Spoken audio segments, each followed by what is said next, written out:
नमस्कार विद्यार्थी मित्रांनो, स्वागत आहे सर्वांचं आपल्या युट्यूब चॅनलवर. मित्रांनो, आजच्या या व्हिडिओमध्ये आपण टीईटी म्हणजे शिक्षक पात्रता परीक्षा 2026 जी की बघा 28 जून 2026 रोजी परीक्षा होणार आहे. तर या परीक्षेकरता महत्त्वपूर्ण असणारा विषय तो म्हणजे बालमानसशास्त्र. तर बालमानसशास्त्र या विषयाचे आतापर्यंत टीईटी परीक्षेमध्ये जे काही प्रश्न विचारण्यात आले होते असे आयएमपी प्रश्न, अति महत्त्वाचे प्रश्न आपण आजच्या या व्हिडिओमध्ये घेणार आहोत. चला तर मग व्हिडिओला सुरुवात करूया विद्यार्थी मित्रो. तत्पूर्वी जर चॅनलवर नवीन असाल तर सर्वांनी चॅनलला सबस्क्राईब करायचं आहे. ओके, या ठिकाणी दोन मानसशास्त्रज्ञ आहेत, एक म्हणजे कोम्बेज आणि दुसरा स्निग्ज यांनी जे प्रेरणेची व्याख्या मांडलेली आहे. ओके, बघा कशाची व्याख्या दिली यांनी आहे प्रेरणा या घटकाची व्याख्या दिलेली आहे. तर या प्रेरणेच्या व्याख्येमध्ये कोणते विधान समाविष्ट आहे असं म्हटलेलं आहे. बघा, प्रतिक्रियांमधील जोश वाढवणारी स्थिती म्हणजे प्रेरणा होय. स्वसंकल्पना राखण्याच्या वर्तनाला चालना मिळणारी, साध्य गाठण्यास व वर्तनाचा उत्साह जो आहे टिकून ठेवण्याची शक्ती आणि अध्ययनाची आवश्यक बाब. विद्यार्थी मित्र, यापैकी स्वकल्पनांची राखण्यासाठी वर्तनाला मिळणारी चालना म्हणजे प्रेरणा हे या प्रश्नाचं अगदी योग्य असं उत्तर असणार आहे. ओके, कोम्बज आणि स्निग्ज यांनी हे दोन घटक सांगितले आहे. ओके, कोम्बज आणि स्निग्ज यांनी काय सांगितले आहे तर स्वसंकल्पना राखण्याची वर्तनाला मिळणारी चालना म्हणजेच काय प्रेरणा होय, हे या प्रश्नाचं योग्य असं उत्तर आहे. यानंतर पुढचा प्रश्न बघा, थर्स्टनच्या भाषिक क्षमता. ओके, थर्स्टनने भाषिक क्षमता, स्मृती, संख्या ज्ञान, अवबोध गती, अनुमान, अवकाश ज्ञान व समस्या उकल या प्राथमिक मानसिक क्षमतांना प्रमाण मानून खालीलपैकी बुद्धीची कोणती उत्पत्ती मांडली आहे. ओके, बघा विद्यार्थी मित्र, यापूर्वी देखील आपण बघितलंय थर्स्टनची जी आहे बुद्धीची कोणती उत्पत्ती आहे, संख्यात्मक, द्विघटक, शक्तिवादी की अनेक घटक उत्पत्ती. तर थर्स्टन याची आहे अनेक घटक उत्पत्ती. ओके, थर्स्टनची काय अनेक घटक उत्पत्ती. ऑप्शन नंबर 3 हे या प्रश्नाचं योग्य असं उत्तर आहे. ओके, आपण यापूर्वी देखील बघितलंय थर्स्टनची अनेक घटक उत्पत्ती आहे. ओके, बघा स्पियरमन द्विघटक उत्पत्ती कोणाची आहे तर ही स्पियरमन या मानसशास्त्रज्ञाची आहे. ओके, द्विघटक कोणाची आहे तर स्पियरमन या मानसशास्त्रज्ञाची ही येते. Okay, Spearman. थर्स्टन जे आहे थर्स्टन यांची कोणती येतं थर्स्टन या मानसशास्त्रज्ञाची आहे विद्यार्थी मित्र अनेक घटक उत्पत्ती.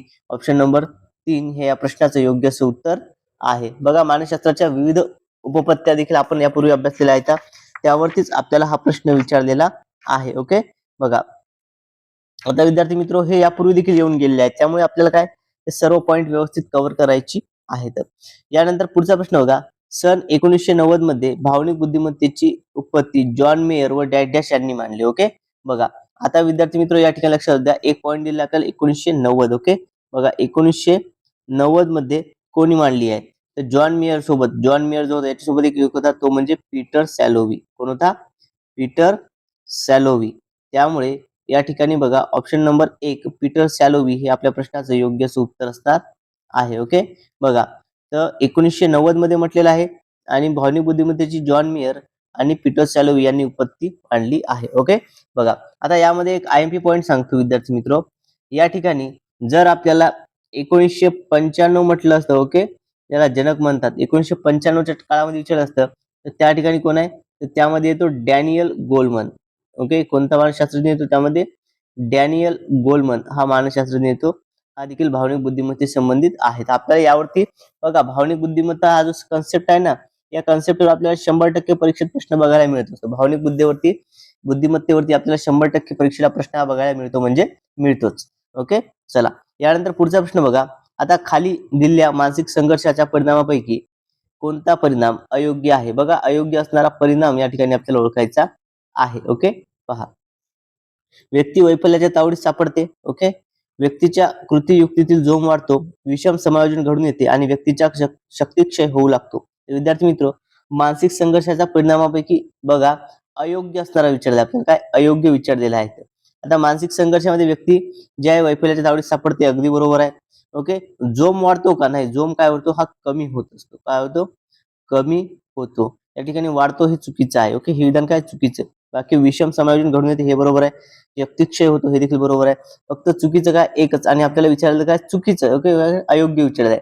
मग यामुळे ऑप्शन नंबर 2 व्यक्तीच्या कृती युक्तीतील जोम वाढतो हे या प्रश्नाचं योग्य असं उत्तर असणार आहे. ओके, चला विद्यार्थी मित्र बघा, टीईटी 2026 ची जर तुम्ही तयारी करत असाल तर तुम्ही सर्वांनी काय करायचं आहे चॅनलला सबस्क्राईब करायचं आहे आणि साईडला जे बेल आयकॉन आहे ना याला देखील प्रेस करायचं आहे, म्हणजे टीईटी संदर्भात येणारा प्रत्येक व्हिडिओची अपडेट तुम्हाला मिळत राहील आणि कोणताही व्हिडिओ तुमच्याकडून मिस होणार नाही.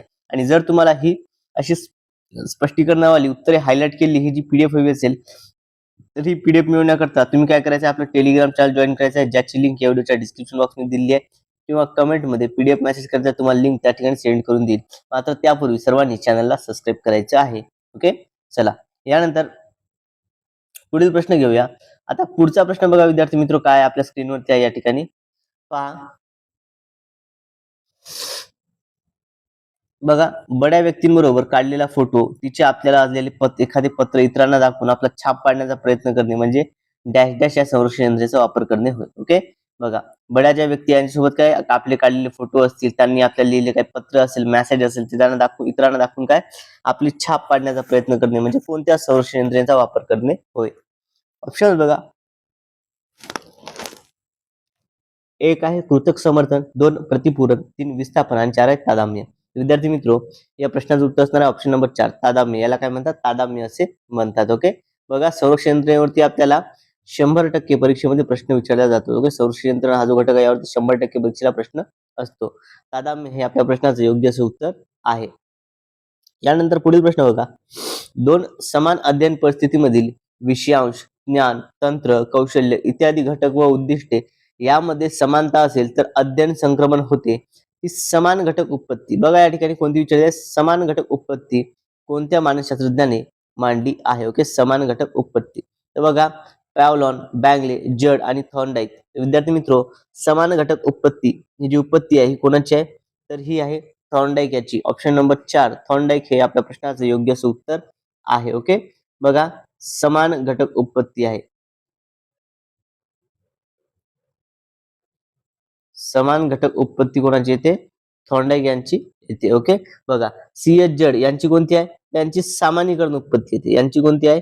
यांची सामान्यीकरण उत्पत्ती.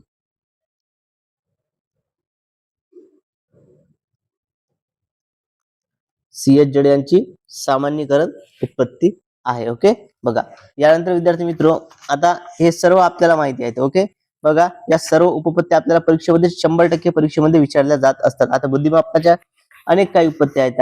मग आता यामध्ये आपल्याला समान घटक विचारली होती, तर समान घटक आपण बघितल्या थॉर्नडाईक यांची आहे. ओके, थॉर्नडाईक यांची काय समान घटक उत्पत्ती आहे. आता थॉर्नडाईक यांची समान घटक उत्पत्तीच्या पूर्वी अजून एक उत्पत्ती होती, ती कोणती आहे विद्यार्थी मित्रो?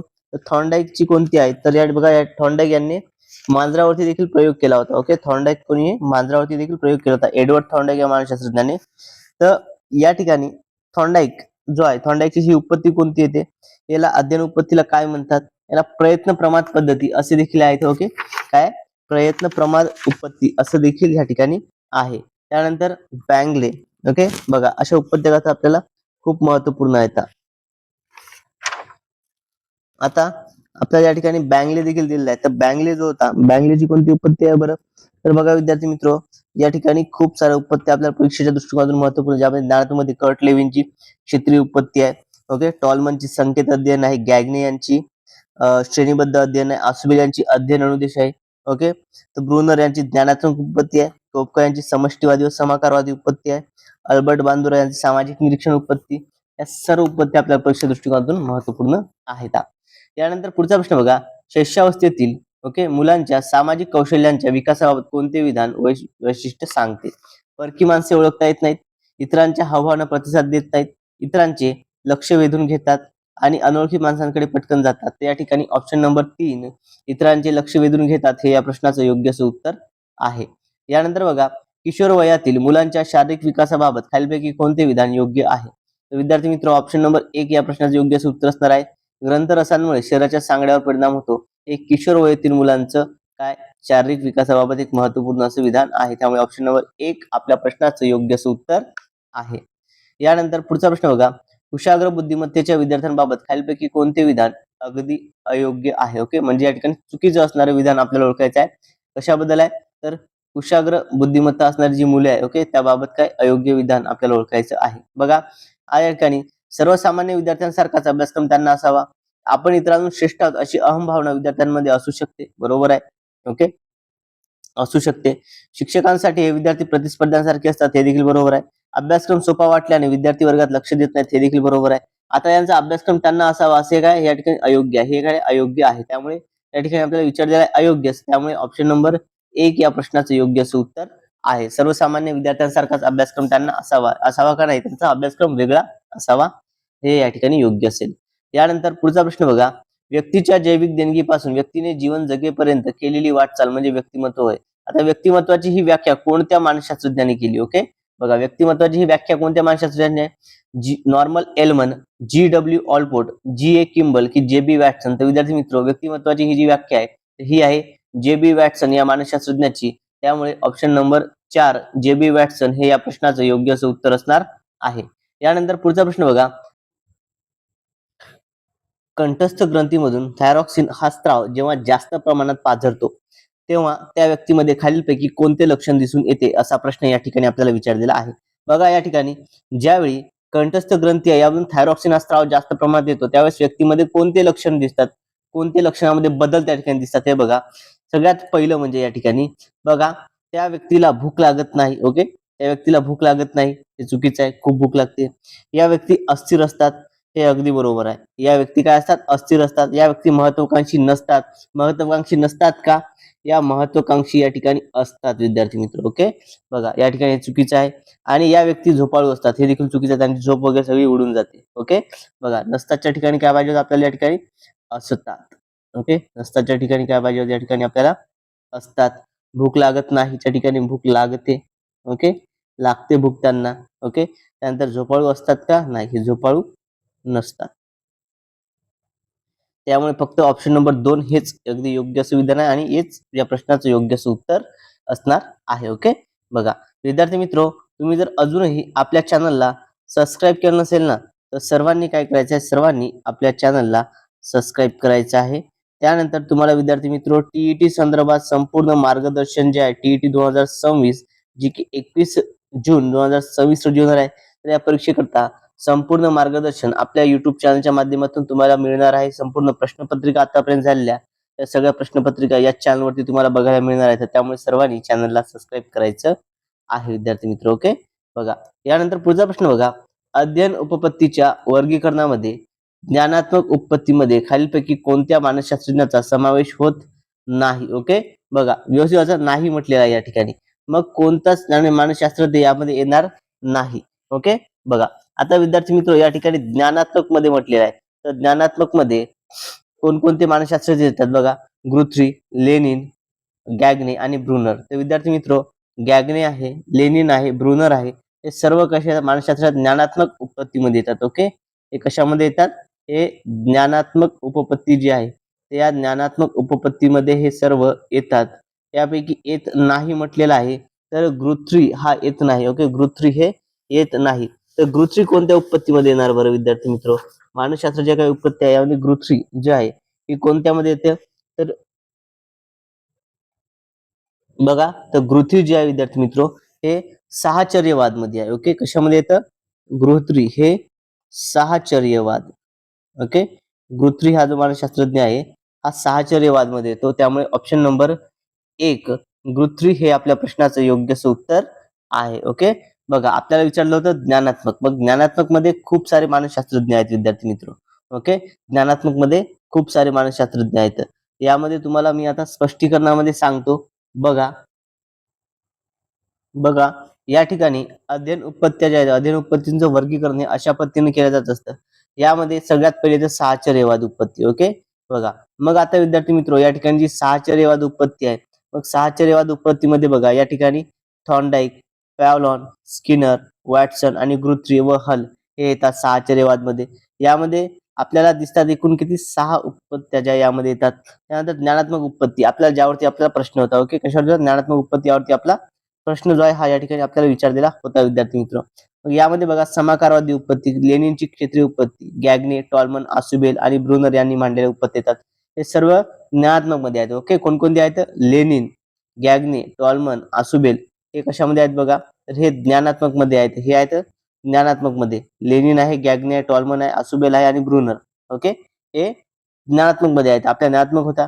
साहचर्यवाद मध्ये म्हटलं थॉर्नडाईक, पॅव्हलॉन, स्किनर, वॅटसन, गुथ्री आणि हल हे साहचर्यवादी. त्यानंतर ज्या आधुनिक उपपत्त्या आहेत त्या आधुनिक मध्ये ब्लूम यांची प्रभुत्व अध्ययन उपपत्ती, बांदुरा यांची सामाजिक अध्ययन उपपत्ती हे सर्व या ठिकाणी येतात. ओके, बघा अशा पद्धतीचे अध्ययन उपपत्तीचं वर्गीकरण हे आपण बघितलेलं आहे. ओके, अशा पद्धतीने आपण हा सर्व जो पॉइंट आहे ज्ञानात्मक उपपत्तीमध्ये कोणकोणत्या मानसशास्त्राचा समावेश होतो यामधील ज्या उत्पत्तीचे वर्गीकरण आहे सर्व आपण बघितलेले आहेत. खूप सर्वांना हा पॉईंट जो आहे या प्रश्नासंदर्भात पॉईंट तुम्हाला व्यवस्थित कळला असेल.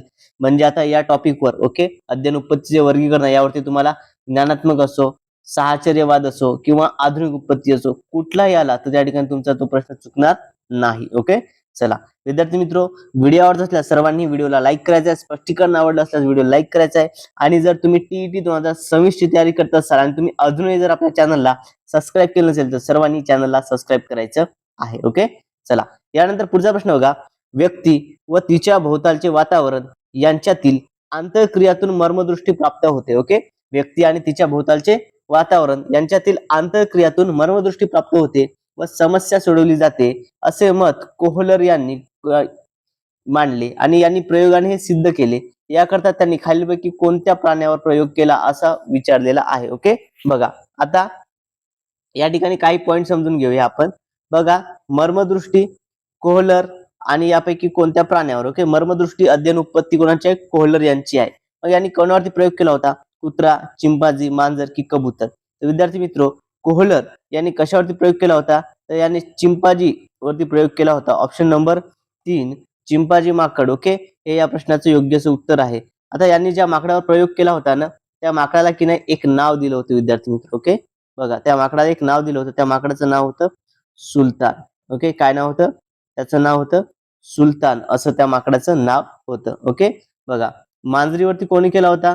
तर मांजरीवरती थॉर्नडाईक या मानसशास्त्रज्ञाने प्रयोग केला होता मांजरीवरती. त्यानंतर कबुतरावरती स्किनर या मानसशास्त्रज्ञाने प्रयोग केला होता कबुतरावरती. कुत्रा जो आहे कुत्र्यावरती कोण? ट्रॅव्हलॉन या मानसशास्त्रज्ञाने प्रयोग केला होता.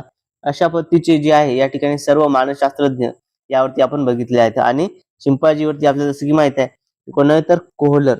ओके कोहलर यांनी जो चिंपांझी माकडावरती प्रयोग केला होता. ओके बघा अशा पद्धतीने आपण संपूर्ण स्पष्टीकरण या ठिकाणी घेतलेलं विद्यार्थी मित्रो. म्हणजे या टाईपचा जर तुम्हाला आता प्रश्न आला तर या ठिकाणी तुमचा चुकणार नाही. तुम्हाला डिटेलमध्ये अनालिसिस आपण घेत आहोत त्यामुळे सर्वांनी चॅनल सबस्क्राईब करायचं आहे. ओके चला यानंतर पुढचा प्रश्न बघा. खाली अध्यापन प्रक्रियेचे स्वरूप सांगणारी विधाने दिली आहेत. त्यापैकी कोणते विधान योग्य नाही? म्हणजे या ठिकाणी आपल्याला काय रॉंग स्टेटमेंट जे आहे आपल्याला ओळखायचं आहे. बघा अध्ययनास गती मिळवण्याचे सामर्थ्य अध्यापन प्रक्रियेत आहे हे अगदी बरोबर आहे. ओके बघा अध्ययनास गती मिळवण्याचे सामर्थ्य आहे अध्यापन प्रक्रियेमध्ये आहे. त्यानंतर अध्यापन हे अध्ययनास पोषक आहे. ओके अध्यापन हे अध्ययनास पोषक आहे हे देखील अगदी बरोबर येतं. अध्यापन नैसर्गिक व सहज असतं. ओके नैसर्गिक असतं का? नाही अध्यापन नैसर्गिक नाही हे अनैसर्गिक आणि सहज नाही हे कठीण आहे. त्यामुळे हे या ठिकाणी चुकीचं असणार आहे. अध्यापनात शिक्षक, अध्ययनार्थी आणि विषय हे 3 घटक असतात. अगदी बरोबर आहे. ओके बघा आपल्याला काय विचारलं या ठिकाणी आता समजून घ्या. आपल्याला विचारलं काय नेमकं हे माहिती असणं गरजेचं आहे. आपल्याला या ठिकाणी पहा चुकीचं विधान ओळखलेलं आहे. मग चुकीचं एकच आहे ऑप्शन नंबर 3 अध्यापन हे नैसर्गिक सहज आहे हे योग्य नाही आहे या ठिकाणी. बाकी सर्व जी विधाने आहेत ही सर्व अगदी बरोबर आहेत. यानंतर पुढचा प्रश्न बघा. खालीलपैकी कोणत्या प्रतिमानामध्ये आपल्या आजूबाजूच्या अनिष्ट प्रश्नांचे निरीक्षण करणे, त्यासंबंधी चर्चा करणे आणि अनिष्ट प्रथांना बळी झालेल्या व्यक्तींच्या मुलाखती घेणे इत्यादी गोष्टींचा विचार केला जातो. आता अध्यापनाची प्रतिमाने. ओके बघा अध्यापनाची प्रतिमाने यावरती आपल्याला प्रश्न विचारलेला आहे. आता अध्यापन प्रतिमाने विद्यार्थी मित्र हा टॉपिक आहे समजून घ्या. ओके काय सांगतो मी तुम्हाला अध्यापन प्रतिमाने. आता अध्यापन प्रतिमानेवरती आपल्याला 100% परीक्षेमध्ये प्रश्न हा विचारला जातो. मग बघा व्यक्तिगत विकास, सामाजिक आंतरक्रिया प्रतिमाने, ज्ञान प्रक्रियाकरण प्रतिमाने की वर्तन परिवर्तन प्रतिमाने. विद्यार्थी मित्र या ठिकाणी समाजातील म्हटलेलं आहे. ओके काय समाजातील अनिष्ट प्रश्न, समाजातील जे बळी पडतात अनिष्ट प्रथांना बळी झालेल्या व्यक्ती असतात त्यांच्या मुलाखती यांचा विचार हा कशामध्ये होणार? तर यांचा विचार हा विद्यार्थी मित्र हा सामाजिक आंतरक्रिया प्रतिमाने यामध्ये होणार. ओके त्यामुळे ऑप्शन नंबर 2 हे या प्रश्नाचं योग्य उत्तर आहे. सामाजिक आंतरक्रिया प्रतिमाने हे आपल्या प्रश्नाचं योग्य उत्तर आहे. ओके चला बघा विद्यार्थी मित्र अध्यापन प्रतिमानावरती आपल्याला 100% परीक्षेला प्रश्न विचारला जातो. त्यामुळे सर्व अध्यापनाची प्रतिमाने आपण व्यवस्थित कव्हर करून जायचं आहे. यानंतर पुढील प्रश्न बघा. अध्ययन म्हणजे अशी कृती जी नव्या परिस्थितीला प्रतिसाद देण्याचे आयोजन करते अशी व्याख्या खालीलपैकी कोणत्या मानसशास्त्रज्ञाने केलेली आहे? आता हा प्रश्न विद्यार्थी मित्रो हा बार प्रश्न रिपीट झालेला आहे. ओके आतापर्यंत हा परीक्षेमध्ये एकूण 4 वेळा ही व्याख्या आपल्याला पेपरमध्ये विचारलेली आहे. पेपर 1 आणि पेपर 2 दोन्ही मिळून तर बघा या ठिकाणी विद्यार्थी मित्र काय असणार आहे या प्रश्नाचं उत्तर आपण समजून घेऊया. पहा प्रश्न काय, तर अध्ययन म्हणजे अशी कृती जी नव्या परिस्थितीला प्रतिसाद देण्याचे आयोजन करते. ही व्याख्या कोणाची आहे बरं? John Locke, John Herbert, Wilbur storm की गॅरेट? तर विद्यार्थी मित्र ही व्याख्या आहे गॅरेट या मानसशास्त्रज्ञाची. ऑप्शन नंबर 4 हे या प्रश्नाचं योग्य उत्तर आहे. Okay, garret. अध्ययन म्हणजे अशी कृती जी नव्या परिस्थितीला प्रतिसाद देण्याचे आयोजन करते. ही व्याख्या गॅरेट या मानसशास्त्रज्ञाची आहे. त्यानंतर बघा खाली दिलेल्या अध्ययन विषयीच्या विधानामध्ये कोणते विधान योग्य नाही? ओके, म्हणजे या ठिकाणी आपल्याला चुकीचं ओळखायचं आहे. ओके, चुकीचं विधान ओळखायचं आहे. बघा वाढत्या वयात होणारे नैसर्गिक बदल म्हणजे अध्ययनच होय. आता हे अध्ययन आहे का? नाही, हे अध्ययन नाही झालं. अध्ययन प्रक्रियेत अनुभव घेणे व अनुभवावर वर्तन सुधारते या दोन्ही गोष्टींना महत्व असते. हे अगदी बरोबर आहे. लहान मूल जेव्हा दोन पायावर आधाराशिवाय उभे राहते तेव्हा त्याला अध्ययन म्हणू शकतो. हे देखील अगदी बरोबर आहे. अध्ययन म्हणजे वर्तनातील कायमस्वरूपी घडून येणारा अपेक्षित बदल होय. हे देखील अगदी बरोबर आहे. फक्त एकच स्टेटमेंट या ठिकाणी चुकीचं आहे आणि आपल्याला अयोग्यच ओळखायचं आहे, चुकीचंच ओळखायचं आहे. त्यामुळे या ठिकाणी ऑप्शन नंबर 1 वाढत्या वयात होणारे नैसर्गिक बदल म्हणजे अध्ययनच होय हे या प्रश्नाचं योग्य उत्तर असणार आहे. ओके, चला विद्यार्थी मित्र बघा या ठिकाणी आपण शिक्षक पात्रता परीक्षा म्हणजेच टीईटी 2026 करता महत्वपूर्ण सेशन आपल्या चॅनलवरती घेत आहोत. ओके, बघा तुम्ही जर मानसशास्त्र या विषयाचे आपण स्पष्टीकरण यामध्ये बघत आहोत. यापूर्वीची ही प्रश्नपत्रिका आहे विद्यार्थी मित्र. पहा आता सगळ्यात महत्वपूर्ण म्हणजे ही प्रश्नपत्रिका आहे 2018 या वर्षाची. ओके, बघा या ठिकाणी 15 जुलै 2018 ला जो पेपर झाला होता त्याची ही प्रश्नपत्रिका आहे.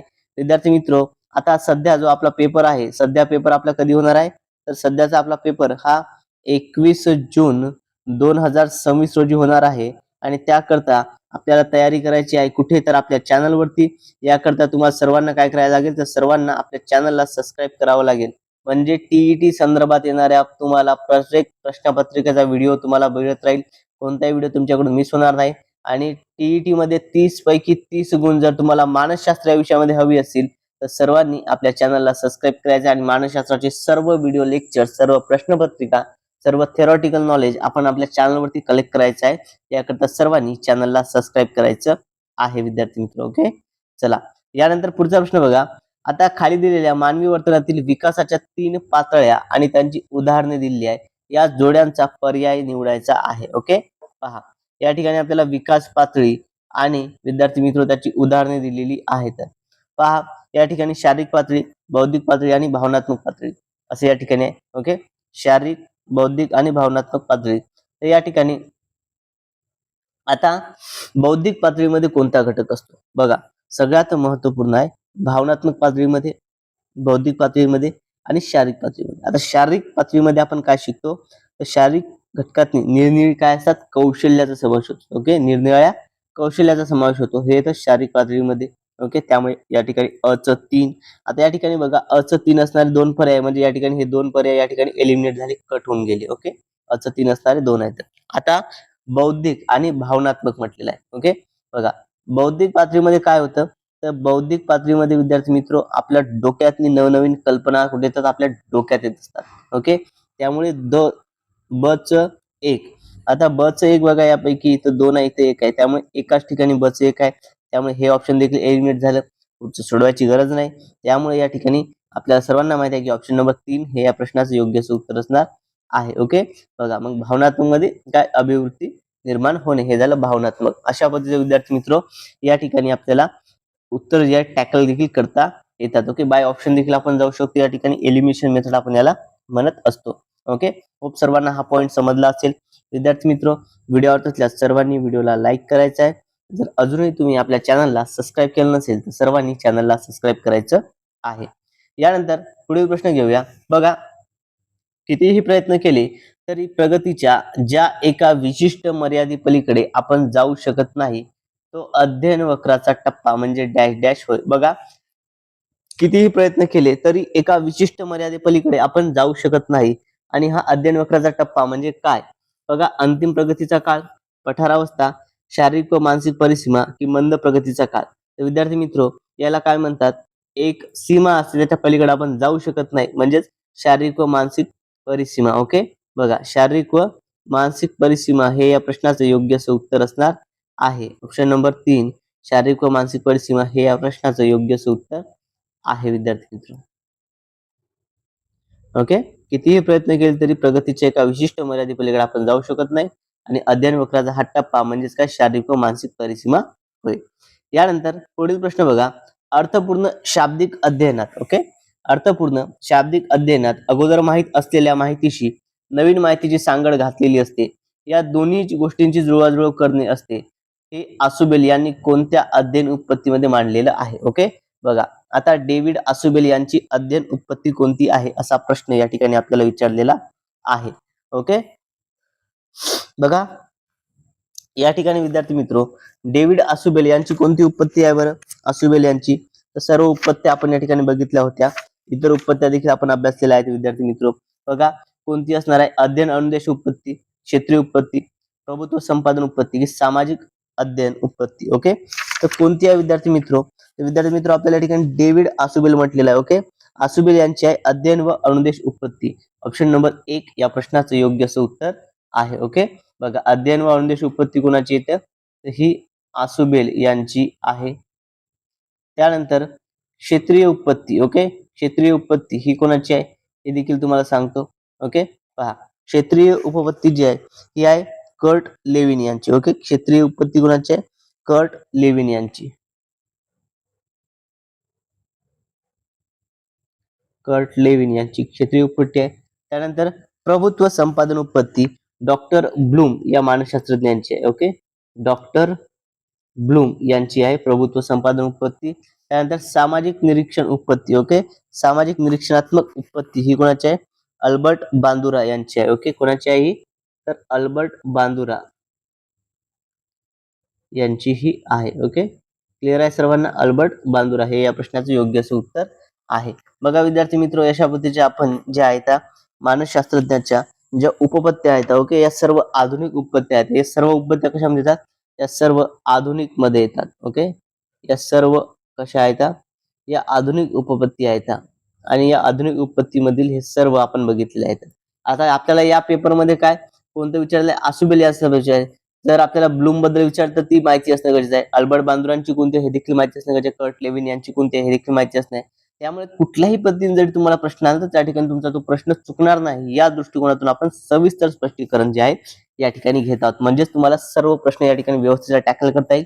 याकरता तुम्ही काय करायचं आहे तर आपल्या चॅनलला तुम्ही सबस्क्राईब करायचं आहे विद्यार्थी मित्र. ओके चला यानंतर पुढचा प्रश्न घेऊया. पुढील प्रश्न बघा, खालीलपैकी कोणत्या मानसशास्त्रज्ञाने अनुवंशासंबंधी संशोधन करून अनुवंशाचे नियम मांडले? ओके बघा, अनुवंशासंबंधी संशोधन करून अनुवंशाचे नियम कोणत्या मानसशास्त्रज्ञाने मांडले असा प्रश्न या ठिकाणी आपल्याला विचारलेला आहे. बघा, गाल्टन, ग्रेगॉर मेंडेल, आर्ची ट्रायन आणि पियाजे. तर अनुवंशासंबंधी संशोधन जे आहे हे ग्रेगॉर मेंडेल या मानसशास्त्रज्ञांनी केलेलं आहे. ओके बघा, ग्रेगॉर मेंडेल यांनी काय तर वाटाण्यावरती प्रयोग करून अनुवंशासंदर्भात जे आहे संशोधन केलं होतं. त्यामुळे ऑप्शन नंबर 2 ग्रेगॉर मेंडेल हेच या प्रश्नाचं योग्य असं उत्तर असणार आहे. ओके चला यानंतर पुढचा प्रश्न बघा, विद्यार्थ्यांमध्ये आढळणारे व्यक्तिभेद हे भिन्न परिस्थितीमुळे निर्माण झालेले असतात. यासाठी शिक्षकाने व्यक्तिभेदाची शास्त्रीय माहिती घेऊन विद्यार्थ्यांना अध्यापन करावे. हे करताना शिक्षकाने कोणती बाब टाळावी? ओके कोणती बाब जी आहे ती शिक्षकाने त्या ठिकाणी टाळावी असा प्रश्न म्हटलेला आहे. ओके तर बघा या ठिकाणी काय टाळणे गरजेचं आहे. बघा, उपजत शक्तींच्या विकासासाठी योग्य संस्कार द्यावे हे अगदी बरोबर आहे. क्षमतांच्या जास्तीत जास्त विकास साधण्याच्या दृष्टीने सुयोग्य परिस्थिती निर्माण करावी हे देखील अगदी बरोबर येत आहे. विशिष्ट परिस्थिती निर्माण केली की विशिष्ट प्रकारचा विकास साधता येईल हे गृहीत धरून या दृष्टीने प्रयत्न करावे ही बाब त्या ठिकाणी टाळायला हवी. ओके ही या ठिकाणी बाब टाळायला हवी. आणि विद्यार्थ्याच्या मानसिक व सामाजिक विकासासाठी प्रयत्न करावे हे अगदी बरोबर आहे. आता एकच बाब आहे जी त्यांनी टाळावी ती म्हणजे ऑप्शन नंबर 3. मग जेच काय तर ऑप्शन नंबर 3 हेच या प्रश्नाचं योग्य उत्तर आहे. ओके चला यानंतर पुढील प्रश्न घेऊया. पुढचा प्रश्न बघा विद्यार्थी मित्र काय आपल्या स्क्रीनवरती पहा. तत्पूर्वी जर तुम्ही अजूनही आपल्या चॅनलला सबस्क्राईब केलं नसेल ना तर सर्वांनी चॅनलला सबस्क्राईब करायचं आहे. ओके चला बघा प्रश्न काय या ठिकाणी, बाह्य उद्दीपकासंबंधी अगदी प्रथम होणारी मानसिक स्वरूपाची क्रिया म्हणजे संवेदना होय. ओके बाह्य उद्दीपकासंबंधी अगदी प्रथम वेळी होणारी क्रिया म्हणजे काय, ही मानसिक स्वरूपाची संवेदना म्हणजेच काय क्रिया म्हणजेच काय त्याला संवेदना असे म्हणतात. तर याविषयी खालीलपैकी कोणते विधान असत्य आहे? चुकीचं असणारं विधान कोणतं आहे? बघा एखादा चेतक दिसला की ज्ञानेंद्रिय उद्दीपत होतात. एखादा चेतक दिसला की ज्ञानेंद्रिय उद्दीपत होतात. हे अगदी बरोबर आहे विद्यार्थी मित्र, अगदी बरोबर आहे. ज्ञानेंद्रियाच्या बाह्य वस्तूंच्या चेतकावर परिणाम होत असतो, हे देखील अगदी बरोबर आहे. चेतकावर झालेला परिणाम मज्जातंतूमार्फत मेंदूकडे पोहोचवला जातो, हे देखील बरोबर आहे. संवेदना या मिश्रित स्वरूपाच्या असतात, हे चुकीचं आहे. ओके, संवेदना या मिश्रित स्वरूपाच्या असतात, हे जे विधान आहे ना, हे विधान या ठिकाणी विद्यार्थी मित्र चुकीचं आहे. त्यामुळे ऑप्शन नंबर 4 आणि आपल्याला विचारलेलं काय चुकीचं असत्य विधान ओळखायला सांगितलं, त्यामुळे ऑप्शन नंबर 4 हेच या प्रश्नाचं योग्य असं उत्तर असणार आहे. ओके, चला यानंतर पुढील प्रश्न बघा. समोर उद्दीपक नसताना समोर उद्दीपक नसताना सुद्धा पूर्वी घेतलेल्या अनुभवांचे मनातल्या मनात पुनरुज्जीवन करता येते आणि ते अनुभव मनचक्षुपुढे आणता येते, याला डॅश डॅश असे म्हणतात. संबोध, प्रतिमा, अवबोध की संवेदना, याला प्रतिमा असे म्हणतात. ऑप्शन नंबर 2 हे या प्रश्नाचं योग्य असं उत्तर आहे. यानंतर अवबोधासंबंधी मांडलेल्या समष्टीवादी दृष्टिकोनाविषयी खालीलपैकी कोणते विधान योग्य नाही, असा प्रश्न या ठिकाणी आपल्याला विचारलेला आहे. बघा, आपल्याला कोणत्याही गोष्टीचा अवबोध पूर्णांशाने होत किंवा भागांशाने नाही. हे काय या ठिकाणी अगदी बरोबर आहे. पूर्णांशाने अवबोध होणे म्हणजे वस्तूविषयीच्या गोष्टी साकल्याचे लक्षात येणे, हे देखील अगदी बरोबर आहे. वस्तूचा पूर्ण म्हणजे तिच्या भागाशी साधी बेरीज हे चुकीचं विधान. हे काय चुकीचं विधान आहे. वस्तूचा अवबोध पूर्णांशाने होत असताना तिचा एक भाग आकृती व उरलेले भाग पार्श्वभूमी ठरतात, अगदी बरोबर आहे. आता या ठिकाणी चुकीचं विधान एकच आहे, ते म्हणजे ऑप्शन नंबर 3 हे या प्रश्नाचंच योग्य असं उत्तर असणार आहे. आपल्याला या ठिकाणी असत्य विधान ओळखायचं होतं. योग्य नाही, योग्य नसणारं विधान सांगितलं होतं. यानंतर पुढचा प्रश्न बघा. आता हा प्रश्न विद्यार्थी मित्र मी IMP या कॅटेगरीमध्ये टाकतो, कारण की हा प्रश्न परीक्षेला 100% परीक्षेमध्ये रिपीट होण्याचे चान्सेस आहेत. पहा प्रश्न काय या ठिकाणी बघा. चित्रपट पाहून आल्यानंतर बऱ्याच दिवसांनी चित्रपटातला एखादा प्रसंग जशाच तसा आठवणे किंवा एखाद्या पाहिलेल्या क्रिकेटचा मनपटलावर सामना जो आहे जशाच तसा साकार होणे, हे खालीलपैकी कोणत्या कल्पनेचे कोणत्या प्रकारामुळे घडते. बघा, कल्पनेचे जे काही प्रकार आहेत त्यावर आधारित हा प्रश्न या ठिकाणी आपल्याला विचारलेला आहे. बघा, कल्पनेचे प्रकार: व्यवहारिक कल्पना, स्वैरकल्पना, पुनरुत्पादित कल्पना की सौंदर्याधिष्ठ कल्पना. आता या ठिकाणी काय आहे, आधी घडलेली गोष्ट पुन्हा तयार होते, म्हणजेच काय ऑप्शन नंबर 3 पुनरुत्पादित कल्पना हे या प्रश्नाचं योग्य असं उत्तर असणार आहे. विद्यार्थी मित्र, ऑप्शन नंबर 3 हेच या प्रश्नाला योग्य असं उत्तर आहे. यानंतर पुढचा प्रश्न बघा. विचार करणे. विचार करणे ही गुंतागुंतीची प्रक्रिया आहे. यामध्ये खालीलपैकी कोणत्या मानसिक प्रक्रियांचा समावेश होतो. विचारामध्ये कोणकोणते घटक असतात. बघा, विचारामध्ये अवबोध आहे, संकल्पना आहे, त्यात तर्क आणि चिकित्सा असते, स्मरण देखील असतं, त्यामुळे सगळेच घटक आहे. त्यामुळे या ठिकाणी ऑप्शन नंबर 4 अ ब क ड सर्व हे या प्रश्नाचं योग्य असं उत्तर आहे. अवबोध आहे, संकल्पना आहे, तर्क व चिकित्सा आणि स्मरण देखील आहे. यानंतर पुढचा प्रश्न बघा. खाली दिलेल्या उदाहरणामध्ये कोणते उदाहरण हे विचार प्रक्रियेतील अवबोधात्मक स्तराचे उदाहरण आहे. बघा, ऑप्शन पहा. या ठिकाणी एखाद्या विषयावर भाषण देताना विचार करणे, महात्मा गांधीचा फोटो पाहिला की त्यांचा पोशाख, राहणीमान हे होणे, हे अवबोधाचं अगदी योग्य उदाहरण आहे. बघा, महात्मा गांधींचा फोटो पाहिला की त्यांचा पोशाख, राहणीमान या संबंधी विचार करणे हे त्या प्रश्नाचं योग्य असं उत्तर आहे. बघा, हे उदाहरणापैकी काय, हे अवबोधाचं उत्तम स्तराचं उदाहरण या ठिकाणी म्हणता येईल आपल्याला. चला बघा विद्यार्थी मित्र, जर तुम्ही TET म्हणजेच शिक्षक पात्रता परीक्षा 2026 ची तयारी करत असाल तर सर्वांनी आपल्या चॅनलला सबस्क्राईब करायचं आहे. तुम्ही जर अजूनही चॅनल सबस्क्राईब केलं नसेल तर सर्वांनी चॅनलला सबस्क्राईब करायचं आहे. या व्हिडिओमध्ये आपण मानसशास्त्र विषयाचे एकूण मागील वर्षीच्या प्रश्नपत्रिकेमधील 30 प्रश्न घेत आहोत. बघा, 30 पैकी 30 गुण आपल्याला कशा पद्धतीने मिळवता येतील याच दृष्टिकोनातून आपण सर्व प्रश्नपत्रिका या ठिकाणी कव्हर करणार आहोत. यामुळे सर्वांनी आपल्या चॅनलला सबस्क्राईब करून ठेवायचं आहे. चला यानंतर पुढचा प्रश्न बघा. आता प्रश्न काय पहा. स्मरणाचा प्रमुख घटक. स्मरणाचा प्रमुख घटक म्हणजे ग्रहण. यावर परिणाम करणारा एक घटक म्हणजे व्यक्तीची मनोघडण होय. यामध्ये खालीलपैकी कोणती बाब येते. व्यक्तीच्या मनोघडनामध्ये खालीलपैकी कोणती बाब येते, असा प्रश्न या ठिकाणी विचारलेला आहे. चेतकाची तीव्रता, अर्थपूर्णता, मानसिक पक्वता आणि चेतक. विद्यार्थी मित्र, यामध्ये येणारी बाब म्हणजे ती काय, मानसिक पक्वता. ऑप्शन नंबर 3 हे या प्रश्नाचं योग्य असं उत्तर आहे. मानसिक पक्वता या ठिकाणी महत्वपूर्ण ठरते. यानंतर शेवटचा प्रश्न 90 क्रमांकाचा.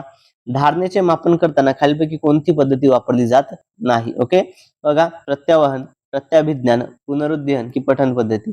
आता धारणेचे मापन करायचे असेल तर या तिन्ही पद्धती काय होतात, या वापरतात. ओके, या तिन्ही पद्धती काय होतात, या वापरतात. फक्त पठन पद्धती त्या ठिकाणी वापरली जात नाही. आणि आपल्याला काय वापरली जात नाही असं विचार, त्यामुळे ऑप्शन नंबर 4 पठन पद्धती हेच या प्रश्नाचं विद्यार्थी मित्र योग्य असं उत्तर असणार आहे. ओके, पठन पद्धती हेच आपल्या प्रश्नाचं योग्य असं उत्तर असणार आहे. होप सर्वांना आजचे एकूण हे 30 प्रश्न आपण बघितलेले आहेत. हे 30च्या 30ही प्रश्न सर्वांना समजले असतील.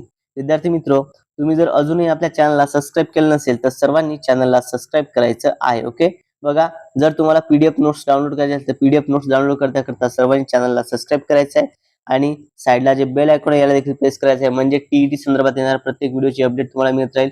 आणि आपलं टेलिग्राम चॅनल तुम्ही जॉईन करायचं आहे, ज्याची लिंक या व्हिडिओच्या डिस्क्रिप्शन बॉक्समध्ये दिली आहे, किंवा कमेंटमध्ये मला चॅनल सबस्क्राईब करून कमेंटमध्ये पीडीएफ मेसेज करायचा आहे, तुम्हाला लिंक त्या ठिकाणी सेंड करून दिल्या जाईल. ओके, चला मित्रांनो, आजच्या या व्हिडिओमध्ये एवढंच. भेटूया तर पुढच्या व्हिडिओमध्ये. Thank you so much.